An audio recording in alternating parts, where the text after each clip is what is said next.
गानचतुराय गानप्राणाय गानान्तरात्मने गानोत्सुकाय गानमत्ताय गानोत्सुकमनसे गुरुपूजिताय गुरुदैवताय गुरुकुलस्थायिने।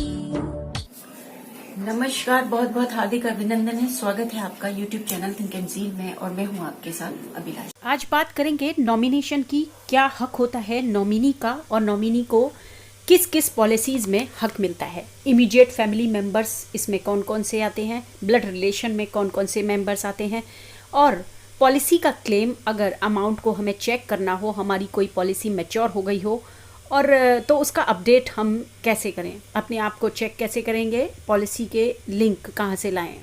Description में मैं link दूंगी, उससे आप ये पॉलिसी चेक कर सकते हैं। साथ ही बात करेंगे IRDA के लेटेस्ट अपडेट की।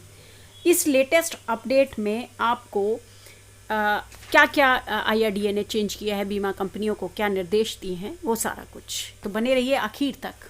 चैनल को सब्सक्राइब कर लें, लाइक कर लें। आने वाली वीडियो में आपको ये सारी जानकारियाँ मिलती रहें। या कोई इंश्योरेंस कराते हैं तो किसी भी इंश्योरेंस कराने के लिए अगर एजेंट के थ्रू आप पॉलिसी लेते हैं तो वो तो नॉमिनी बना देते हैं। वही काम खत्म नहीं हो जाता। क्या नॉमिनी को पता है कि उसके नाम से आपने ये पॉलिसी नॉमिनेशन उसका कराया हुआ है इस पॉलिसी में? तो यहाँ पर जब नॉमिनी को पता ही नहीं होगा, उसके पास कोई दस्तावेज नहीं होंगे, उसकी इतला अगर उसको नहीं होती है तो वो क्लेम कैसे करे। कभी कभी ऐसा भी होता है कि आश्रित जन ये इस स्थिति में नहीं होते हैं कि वो पैसा क्लेम कर सकें।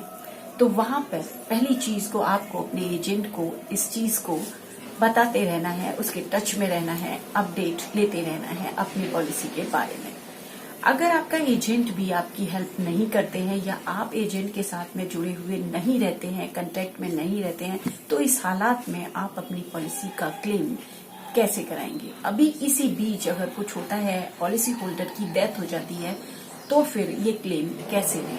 कभी कभी नॉमिनी को ही नहीं पता होता कि उसका नॉमिनेशन उस पॉलिसी में किया गया है, मीन्स उसको नॉमिनी उस पॉलिसी के अंदर बनाया गया है। कोई भी पॉलिसी होल्डर उसके रिलेशन में हो सकते हैं, उसके पापा हैं, मम्मा हैं, उसके दादा हैं, दादी हैं, या कोई भी है, चाचा, या उसके कोई रिलेशन में नाना नानी, उसका नॉमिनेशन करा देते हैं, उसका नॉमिनी में नाम लिखा देते हैं, लेकिन उसको नहीं पता होता और इसी बीच अगर डेथ हो जाए तो क्लेम कैसे लेंगे। तो आज हम इसी पर बात करेंगे कि अगर आपको नहीं पता है तो आप क्लेम कैसे करा सकते हैं। उससे पहले मैं इस वीडियो में ये बताना चाहूंगी, जब आप किसी भी पॉलिसी में नॉमिनी लिखाते हैं कि ये मेरा नॉमिनी है, उस नॉमिनी कॉलम में नॉमिनी लिखाते हैं, वो कहलाता है नॉमिनेशन। तो ये तो नॉमिनेशन हुआ, लेकिन नॉमिनी के हक क्या होते हैं। वो नॉमिनी जो है आपका एक ट्रस्टी होता है आपके पॉलिसी के, बट ऑनर नहीं होता, वो ऑनर ऑफ द असेट नहीं होता, वो पॉलिसी का पैसे का हकदार नहीं होता, सिर्फ पैसा उसको मिलता है। नॉमिनी में ब्लड रिलेशन के लोग ही आते हैं या इमीडिएट फैमिली मेंबर्स, स्पाउस, ये सारे लोग आते हैं जो आपके नॉमिनी होते हैं। अब सारी इंश्योरेंस कंपनीज मार्च 2021 तक देंगी इलेक्ट्रॉनिक सुविधाएं। IRDA ने दी मंजूरी। बात बहुत दिनों से चल रही थी, लेकिन आज ये बात निकल कर आ गई है कि आप अगर न्यूज देखते हैं तो बहुत अच्छी बात है, आपको ये पता होगा। अगर आप न्यूज नहीं देखते हैं तो मैं इस अपडेट को आपके समक्ष रख देती हूँ।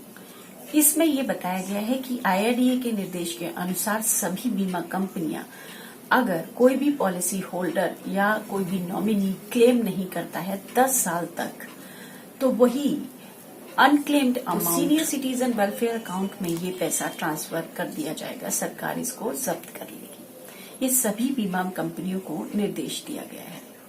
तो यहाँ पर आप अपनी, अगर आपकी कोई पॉलिसी है और आप उसमें नॉमिनी हैं या आपके पॉलिसी होल्डर की डेथ हो गई आपके रिलेशन में और आपको पैसा पड़ा हुआ है, तो 10 साल में उसको क्लेम कराना आवश्यक हो गया है। ये क्लेम कैसे कराएंगे? अब बात उठती है कि ये नहीं पता कि नॉमिनी कौन है, या बात होती है जब क्लेम नहीं लेते, जब ये नहीं पता होता कि क्लेम कैसे कराया जाए। इन सबको क्लेम करने के लिए सबसे पहले आपको अपने आधार कार्ड, पैन कार्ड और पॉलिसी नंबर का ब्यौरा देना होता है। इसको अपडेट कराने के बाद ही आपको उस साइट पे जाकर क्लेम करना होता है। अगर आपको नहीं पता है, इन सब की प्रोसेस आप नहीं पता है, नहीं कर सकते हैं, तो अपने एजेंट की आप हेल्प ले सकते हैं या किसी भी एजेंट से ये काम करा सकते हैं। आपका परिचित होगा तो आपका काम अच्छे से हो जाएगा। अब बात आती है कि अगर हम क्लेम भी जो है ले लें, लेकिन हमें ये नहीं पता कि हमारा पैसा पॉलिसी बीमा कंपनीज में है कि नहीं है, हमारी पॉलिसी है कि नहीं, और कितना पैसा है ये भी हमें नहीं पता। तो इसका ब्यौरा लेने के लिए मैं डिस्क्रिप्शन में लिंक दे दूंगी, और मैंने यहाँ पर भी डिस्प्ले पर लिंक को दिया हुआ है। इस लिंक पर जाकर आप अपनी क्लेम वैल्यू को क्लेम करा सकते हैं। अगर आपकी मैच्योरिटी हो गई है तो भी अगर 10 साल के अंदर आपने पैसा नहीं लिया है तो भी मुश्किल हो सकती है, ये पैसा सरकार जब्त कर देगी। तो यहाँ पर आप अपने कान खड़े कर लीजिए। अगर आपने कोई भी पॉलिसी ले रखी है तो आपका पैसा अब यकीनन मारा नहीं जाएगा, किसी भी हालत में आपको मिल जाएगा। मैं लिंक डिस्क्रिप्शन बॉक्स में जरूर दे दूंगी, आप वहां जाकर चेक कर सकते हैं। अब बात आती है नॉमिनी की, कि नॉमिनी के हक और अधिकार क्या होते हैं। नॉमिनी क्या होता है? नॉमिनी का जो बीमा कंपनी में जो भी लाइफ इंश्योरेंस होता है, टर्म इंश्योरेंस होता है, वहां पर नॉमिनी का पूरा हक होता है कि वो उस पैसे पर, उसका हक होता है, वो उस पैसे को ले सकता है। लेकिन अगर पैसा अगर आपका अकाउंट शेयर्स में भी उसका नॉमिनी का पूरा हक होता है। अगर आपका अकाउंट FD, NSC या PMVY में चल रहा है तो वहां पर नॉमिनी को यह हक नहीं होता कि वो पैसा पूरा यूज कर सके। सेविंग अकाउंट, करंट अकाउंट, इन सभी में, PPF, इन सभी में नॉमिनी का हक नहीं होता है कि वो पूरा पैसा उसको यूज कर ले। सिर्फ ये पैसा उसको बैंक या ये सारे फाइनेंशियल इंस्टीट्यूशंस आपको वो पैसा, नॉमिनी को वो पैसा हैंड ओवर कर देते हैं, लेकिन उसका हक और अधिकार उसके सारे इमीडिएट रिलेशन में जो भी बंदे आते हैं उन पर होता है, उनका होता है। तो आप ये ध्यान रखिए कि आपका पैसा किस अकाउंट में पड़ा हुआ है और आपने उसको किसको उसका नॉमिनी बनाया है, और नॉमिनी को इसकी खबर है कि नहीं है, और इसके हकदार कौन कौन है। तो ये अगर नहीं लिखा है तो उससे भी अच्छा है कि वो उसकी विल बना कर दे कि उसमें उसका नाम लिख कर दे कि ये इसके इतने इतने परसेंटेज के हकदार होंगे। तो विल से बढ़कर कुछ भी नहीं है। ये वीडियो अगर आपको अच्छी लगी हो तो चैनल को सब्सक्राइब कर लें और लाइक कर दें और बेल आइकन जरूर दबा दें। इसी तरह की अपडेट्स मैं लेकर आपके आगे हमेशा आती हूँ और आगे आने वाले समय में 2-4 वीडियो बहुत ही अच्छी होने वाली हैं। तो अभी चैनल को सब्सक्राइब कर लें, वहाँ हम आपको सारी जानकारी टाइम टू टाइम देते रहेंगे।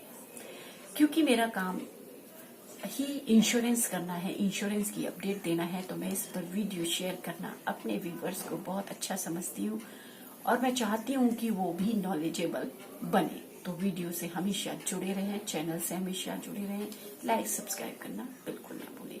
नमस्कार, अपना ख्याल रखें, कोरोना से बच कर रहें।